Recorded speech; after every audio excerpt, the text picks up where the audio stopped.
What's going on, everyone? Clutch City Chronicles back here with another video, and today I'm going to be talking about the 2022 NBA draft. And really, the fact of the matter is, in my opinion, the top three picks are really set in stone. If you get the first pick, it's either going to be Jabari or Shet, and then the second pick's basically going to get whoever's left between those two, and then the third pick is going to be Paolo Banchero. But after that, you got the fourth pick, which in most draft boards is going to be Jaden Ivey.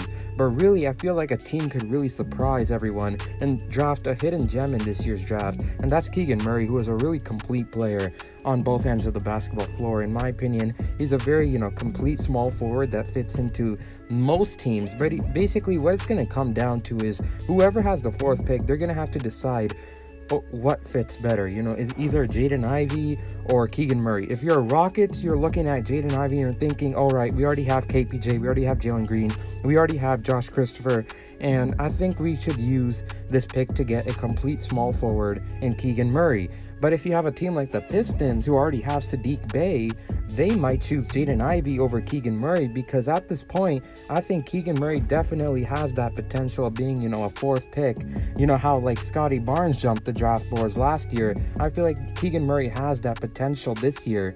And really, it's going to come down to fit. Whoever owns the fourth pick is going to really question who fits better, because in terms of talent, I think Keegan Murray is more complete, but Jaden Ivey could be seen as a more explosive player than Keegan Murray. But that's really what it's going to come down to this year, for teams. But in my opinion, if you're walking away with Keegan Murray with like the 6th, 7th, or maybe even 8th pick, you are basically committing highway robbery, because this guy does have that potential of being a top pick in a draft.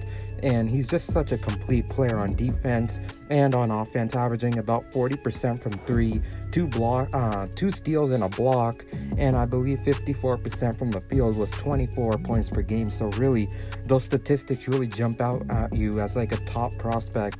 But really, in most draft boards, he's a 7th, 8th, or maybe even 6th pick, but none of them have him as high as 4. So something that I personally think that if the Rockets, I'm a Rockets fan, if the Rockets get the 4th pick, or even if the Magic get the 4th pick, these teams are very guard heavy, so there's no question they would either pick Keegan Murray or maybe even another forward like AJ Griffin, who's also talented. But really, at the end of the day, my biggest sleeper in this draft is Keegan Murray, and whoever walks out with him in this draft should be a happy camper, because of how complete he truly is at the small forward position. So comment down below your thoughts on Keegan Murray as a prospect.